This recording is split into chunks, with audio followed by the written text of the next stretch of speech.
Thank you very much, Kate. And I think Cork are a wonderful team as well, just to add that. A quick introduction to me and to my team at Anna Freud. So my background is as a teacher and a school leader in London schools for over 20 years. And now I'm part of an amazing team at Anna Freud, who are the schools and colleges facing team. And we're really all about supporting schools and colleges, the staff who work in schools and colleges, to make their institutions places of belonging and mental well-being. And we do this by trying to draw together three things. So the first is the best available research evidence about children and young people's mental well-being. So for example, we have worked really closely with Dr. Georgia Pavlopoulou, who we heard from earlier today. And I'm going to say a little bit more about that at the end. So that's one thing. And then the second that we want to add to that is education staff, practice evidence and expertise.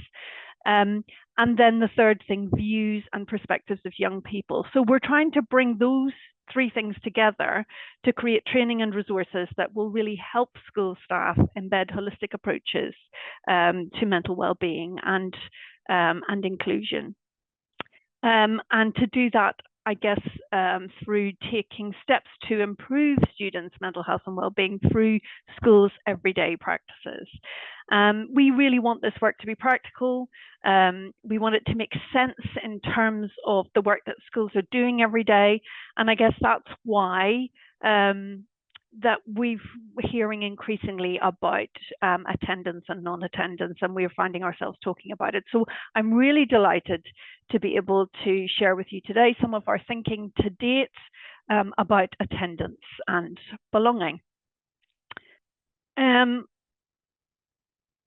We've heard already today about the importance of maybe flipping the narratives from deficit to asset framing, and I guess by choosing to talk about attendance problems, I'm inevitably focusing on negative information. And it's important to focus on some of the negative data that we have, because that helps us to find and solve problems.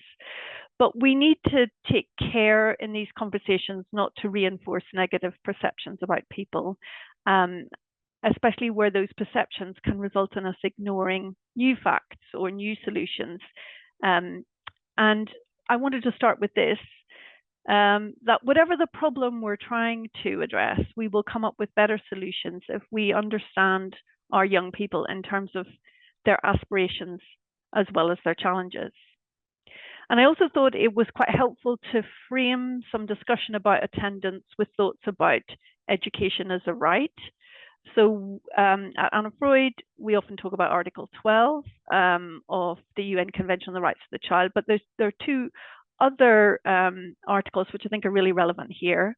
One is that every child has a right to an education. So this is Article 28.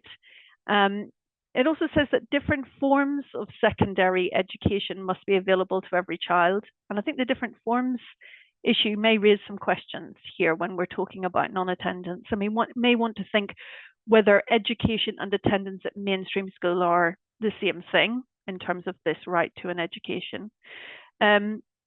Also, Article 28 talks about discipline in school that must respect children's dignity and their rights. And again, I think this is potentially relevant to many of the discussions about absence that we want to have. And Article 28 also requires measures to encourage attendance. And then we also have Article 29, which is about the goals of education. And again, I think these are really relevant and important and quite useful to us here. So this idea of the goal of education to be preparing us to be able to live this good life, and maybe something here to think about in terms of how a child or a young person learns this at school. Yes, through the formal curriculum, but also through that hidden curriculum of culture and values. So there's a huge amount that I could talk about, and I've got a very limited time. So I'm going to try to commit to explore two things: the evidence about school non-attendance and school connectedness, and the role of school culture, systems and staff in helping children feel safe and happy to attend. But I'm going to try also to hold in mind, or to ask you to hold in mind, some ideas about aspirations and asset framing and rights at the same time. A quick thought about language and terminology. There have been and there continue to be a range of terms used to describe absence from school.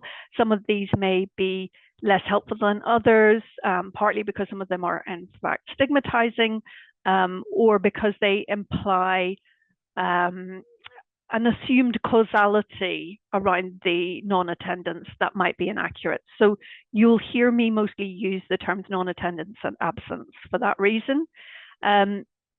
But as we think about children's rights, it's possibly even more useful to think about children and young people experiencing barriers to education.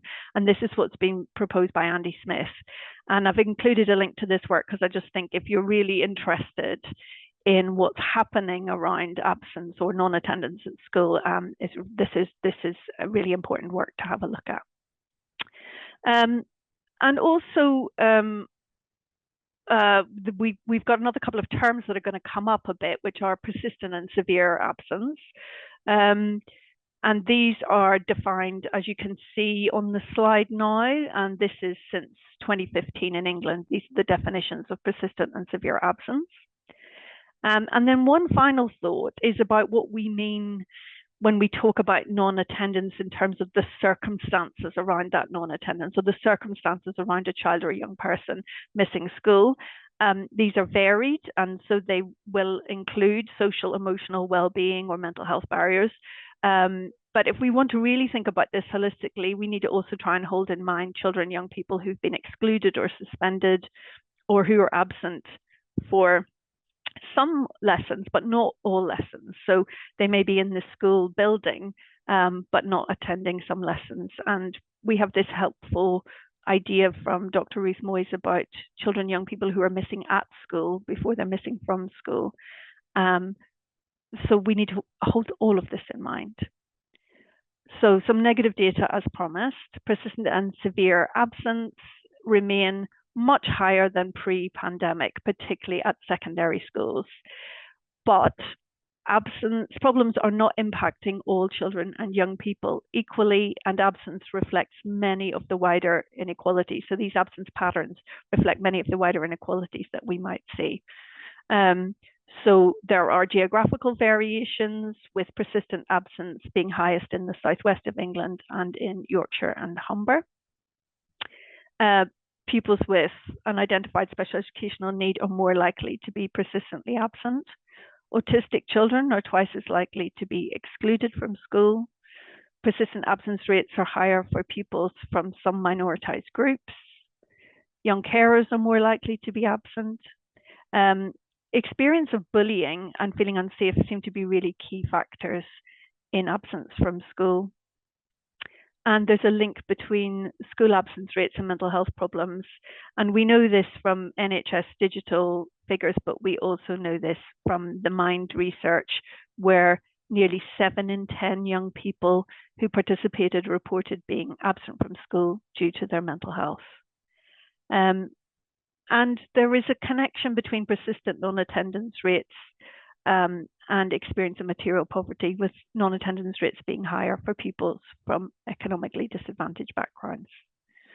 So lots of data that help us to describe or understand the problem. And we've already noted that education is a right, so I'm only going to dwell on the consequences of persistent absence very briefly, but we do have some kind of useful information about what might happen for a young person who's persistently absent. So a young person who's persistently absent is less likely to achieve academically. They have a higher risk of becoming not in education, employment, or training, termed NEET, sort of from 16 onwards. And there is also evidence that young people who are persistently absent from school for a variety of reasons are more likely to be criminally exploited in some way. So clearly these are consequences which are deeply profound and serious for a young person, but also really very serious for society more generally. So what might help? Well, naturally enough, such a complex and multifactorial problem is not likely to be solved with one simple solution. And in terms of what schools can do, a graduated approach is going to be needed, and that's going to include targeted evidence-based interventions and specialist help for students who need it. And schools can't do this on their own, and they need the support and advice of specialist services and of the services that sit around the school and work in collaboration with it. However, even where specialist support is needed, we know that many young people and families are waiting a really long time. They're waiting a long time to get assessments, and they're waiting a long time to get support of various kinds. And schools need to do what they can to provide appropriate support before and indeed after diagnosis or assessment. And with all of this in mind, I'm going to focus now just on what might be termed the universal. What can schools do to reduce the likelihood of attendance concerns emerging in the first place, and then to support the well-being of everybody, including children and young people who may benefit from assessment or diagnosis, but who may have a long wait. There's quite a bit of evidence about what might work in a more universal sense. I quite like this because it's from this year, and it explored drivers of pupil absence with 30,000 young people nationally. And there's two really helpful messages here. The second one, awareness of sanctions and consequences isn't strongly linked to improved attendance, but actually more important is school and home relationships, but also relationships between peers and relationships of young people and between young people and adults at school. So then that leads us to the top one here. A sense of school belonging is a key driver of attendance across all types of school context, and may be particularly important for some groups. And then as a team, we've been thinking, well, what do we mean by this idea of belonging and connectedness? We find this definition really helpful. It's about the extent to which a young person feels personally accepted, respected, included, and supported by others in the school social environment. So we like this definition. And it's worth noting that there are significant benefits to feeling this sense of school connectedness, as well as supporting attendance, which we're talking about today. But they include things like positive links with academic motivation and achievement, emotional and physical health benefits, and that this school connectedness experience has negative associations with risk-taking or dangerous behaviors later in adolescence. So what do we know about what can make this happen? Well, there are a few things that we've been exploring and talking about. One is, and I've grouped them here just for sort of ease of exploration today, but obviously there's quite a lot of overlap between these categories. So one category of things that can make a difference are things to do with the physical or the disciplinary environment that a young person experiences at school. Small schools seem to do well in terms of connectedness and belonging, which is, bad news for many of us who are working in schools that are very large. But the good news is that a lot of the rest of these are modifiable aspects of the environment.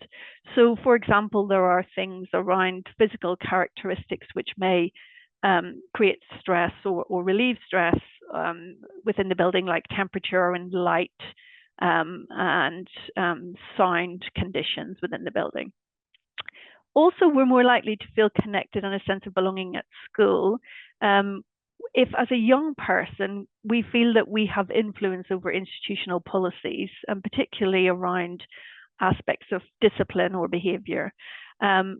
So having influence and then having a sense that these are collectively agreed upon policies that are consistently applied, but with the right levels of flexibility. And there seems to be good understanding from young people that consistency is not the same as a lack of flexibility. And getting that balance right seems to be really important in terms of young people feeling a sense of belonging or connectedness.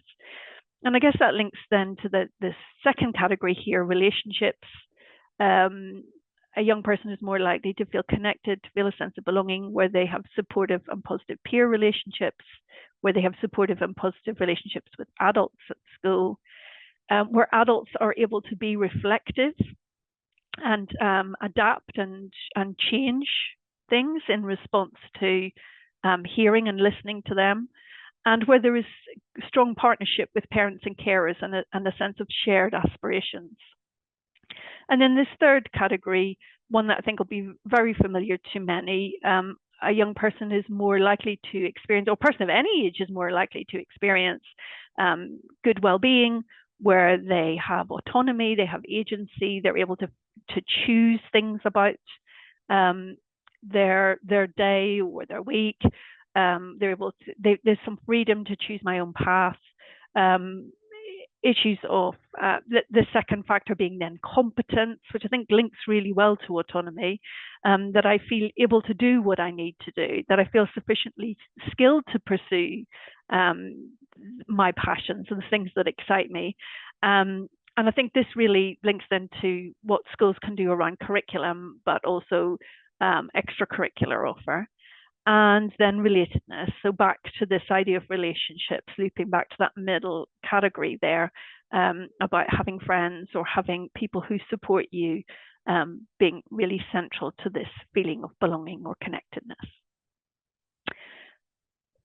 Coming close to some final thoughts, I wanted to reintroduce you to Em. I think you may have met her earlier. So Em is one of our young participation assistants at Anna Freud, and Em has been part of a young person and parent and carer group who directed the work that we did within schools division around well-being and school attendance.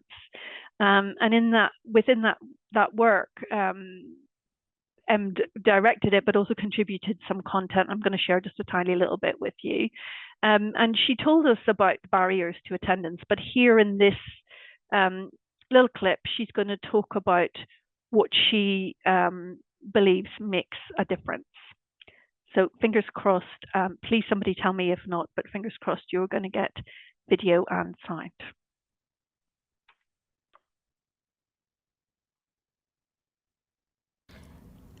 Listen to them and try and understand,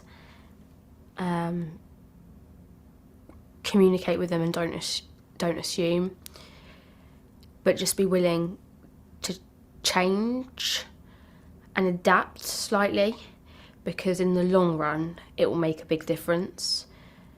And I guess also remind, it's not easy, I think, especially you have potentially 30 children in a class, or young people, but if you're a teacher that comes across understanding, approachable, overall 30 people, it'll be a nicer atmosphere, and it's, although it might be more time, you definitely get more out of the 30 young people than if you're a teacher that isn't like that. But I think it just comes down to communication and wanting to understand.